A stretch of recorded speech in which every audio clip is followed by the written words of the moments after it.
Hello, friends. This is John Klein III of episode 59 of Shadow and Flame of Magic, the podcast. And today we're going to review Miss Marvel, the New Mutant, issue 1. So let's get to it.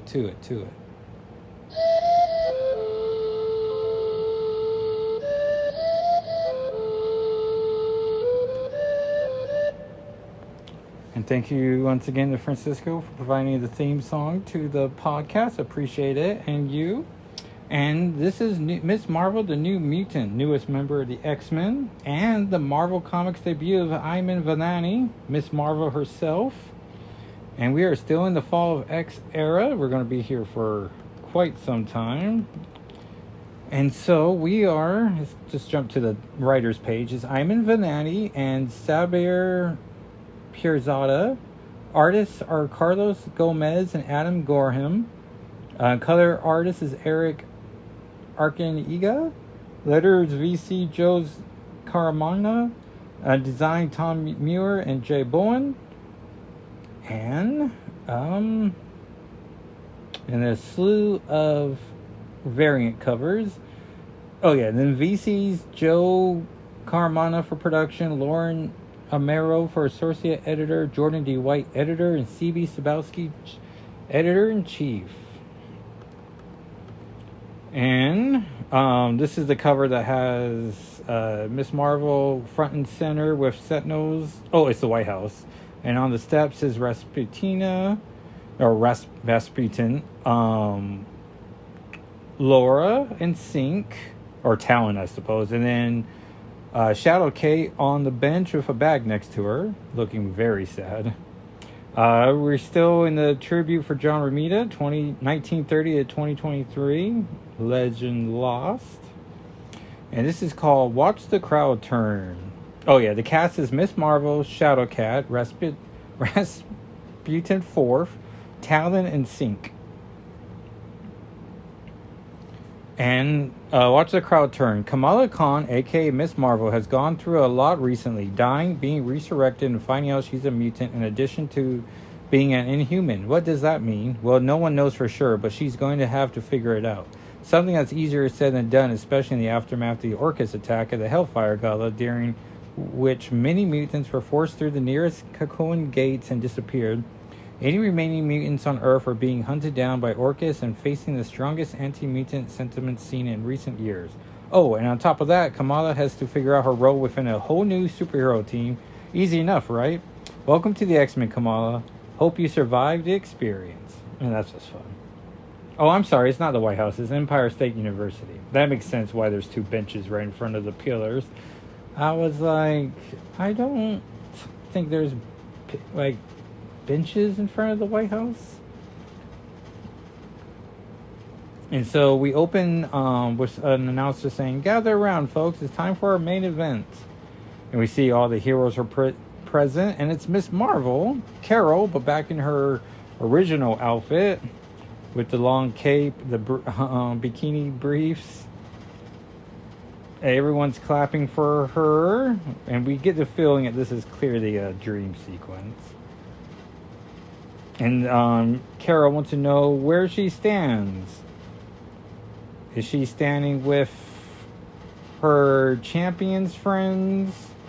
Does she stand with... I'm using my computer, which laptop is not the best around. So we ask if she's part of the champions. And then we find out if she's part of the Avengers or she's part of her original crew, the Inhumans. And then finally Miss Marvel's like, enough. So we get the impression that she's clearly feeling some anxiety about identity or where she belongs. And then we get to my first favorite panel. There'll be one of two. Pity, we didn't even get to the X-Men. They were really looking forward to this opportunity.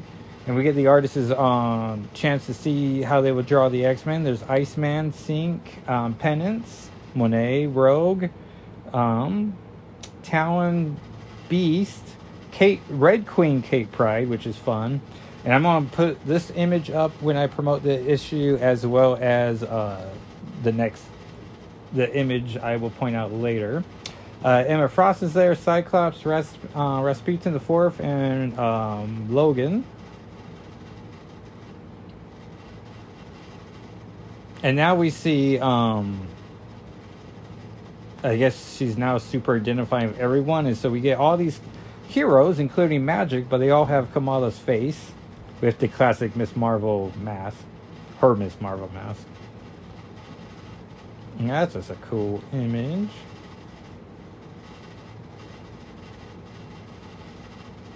And then we see like a Doctor Strange Silver Carol, and then that's when she wakes up. At what point does a dream stop being just a dream? Maybe when you've had it every night for 10 weeks? Or X weeks? Coincidentally, it's also been 10 weeks since I, Kamala Khan, became a mutant. I guess technically I've always been a mutant. The only difference now is that I know I'm a mutant. Being the only mutant with a life above ground, I get perks others don't. For example, today I start at one of the most prestigious summer programs in the Big Apple. Only con the university is sponsored by Orcus, aka the guys responsible for the so-called mutant massacre, which it definitely was a mutant massacre. Well, I don't know. Is it a massacre? I guess we don't really know the body count. I mean, there's Jean and Bobby, but Bobby's already back. My mission, spy on Orcus and try not to die again. So she's out making with her friends as she's moving out of her parents' house and into the dorm.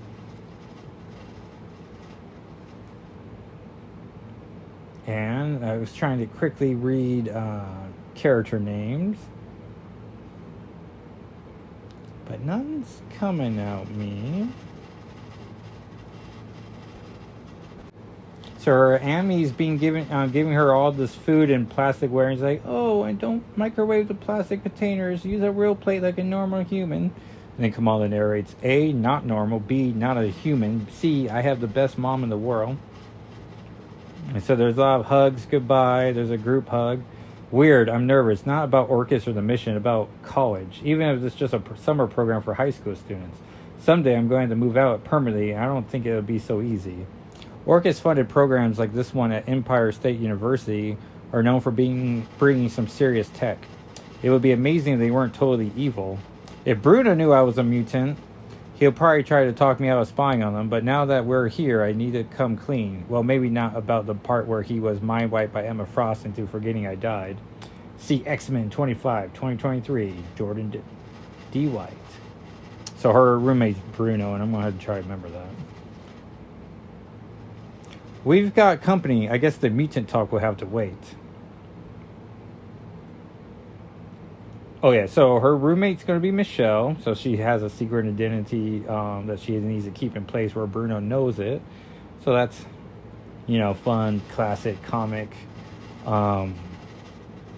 dynamics. That wasn't a lie. I do have orientation, but I think I already got the TLDR. Orcus equals bad. I should have told Bruno I'm a mutant when we were driving to New York. I don't know why I hesitated. Now I'm have to find a time when Michelle's out of earshot. And now we see she's going to the sewers, but she's buying a candy bar. Emma Frost thinks I shouldn't tell anyone. She thinks people never react well when they learn someone close to them is a mutant. But she doesn't know Bruno. I tried explaining to Emma that everything mutants experience I've already been through. I've been outlawed. See, Outlaw 2020, issue 1. Which I guess... And I guess maybe... I like Miss Marvel, Kamala Khan. I watched the Disney Plus series, and she's shown up in various crossovers, but I haven't really read her proper comics. But, I mean, character-wise, I like her. I like, what she represents and everything. I've been hated. She disagreed, darling, this is different. They hate mutants most of all because we're afraid we'll replace them. When they perceive you as a threat to their survival... That's a danger unlike any other. And then there's a big old alligator coming out at her. She's like, oh, hey, forgot you guys were down here. Sorry about the time I punched your cousin. It was Wolverine's idea. And then we hear a voice. It can smell your candy bar. And boom, my favorite page of the issue. Shadowkat, when combined with your own scent, is confusing the alligator. How did you know about the candy bar? Hey, where you going, Kate? Little help here? As the alligator keeps chasing her. No? Alright, guess it's just me and Gatey. which is a cute name for an alligator. But this page is amazing. It's colored amazing. The artist does a great job. Like, Shadowkat looks great. The new uniform looks perfect. I don't know. It's a pretty great page. And I'll use this as my second image to promote the episode. And then from there, it's just, a bunch of stuff. But once again, you put Kate Pryde in a comic, I'm going to want to do it for the podcast. That's one way the X-Men are different from the Champions and the Avengers. They really take the tough love part seriously. At least Kate Pryde does. And I sort of like the idea about how Miss Marvel is now in the young Kitty Pryde role, and how Shadowkat's in the old Logan role. But I'm sure Miss Marvel will chip away at Shadowkat and take her out of this. But, Shadowkat's at a dark point in her life. Like, I think... Like, I started off jokingly calling her Shadowkat, but at the same time, I'm pretty sure it might be apt. And then Miss Marvel gets away from it. She gets a big old reverse bear hug from Rasputin the Fourth, who wants to know all about the surface life. We get a fun background panel where Miss Marvel gives Rasputin the candy bar, which I think just says thumbs up win. So, no marketing attempt here. Rasputin Fourth is from an alternate future. To hear her, this time period is a living museum. And then we get a cute moment in the background where Rasputin just starts crunching immediately. So that's fun. And so Talon and Sync update her about what's going on. For a second there, I thought this was going to be easy. I report that no news is good news when it comes to Orcus, and maybe, just maybe, I get to have a normal life. But I should have known there is no normal, or at least this is the new one. I've been having a recurring nightmare ever since you... Oh, yeah. Talon wants to know if there's anything they should be aware of, and we keep getting the narration. I've been having a recurring nightmare ever since you all resurrected me and told me I'm a mutant. Talon looks pretty great. That's nice, but dreamophobia is not high enough on the X-Men's priority list. Infiltration, breaking, entering. This is not how Abu and Ami raised me. They say that deception of any kind is wrong, but nothing is simple anymore. The X-Men are literally living underground because of Orcus. It's days like this when I wish I got a good night's sleep. Yeah, so Kamala and Bruno are just walking around. She keeps not telling him what's going on. One extremely awkward explanation later. Oh, yeah, so then she finally, they get lunch, and then she finally explains it, and he takes it relatively well. I don't care what Emma Frost says. I don't care if Bruno was already mind-wiped. I need him to know. And then he gives her a big old supportive hug, which is fun. She's wearing a shirt that says Radical Gamer, and I like that. Something's going on campus. I need to change. And so she changes. Bruno's trying to just be the, man in the chair for her. We see her in her new uniform, which we've seen before already, but new in the issue, where it's pretty much her old uniform, but with the yellow and black X-Men trainee uniforms. Her belt buckle is an X. And I've been flirting with the idea of getting me an X-Men hat to go with my Fallout 4 Vault 111 and my Luigi hat, but from Nintendo World. But I'm like, oh man, I should get me an X-Men hat. So I got it narrowed to, my wife just asked me earlier today about Christmas lists. I'm like, oh, once this sneaking out my list, I should just tell her about it and then, wait 4 months. Bruno's right. This suit makes me a target for every mutant hater out there. But maybe I can be the example that proves there's nothing to hate. Whoa, it's a trickery. The last time I fought one of these guys was back in Liberty State Park.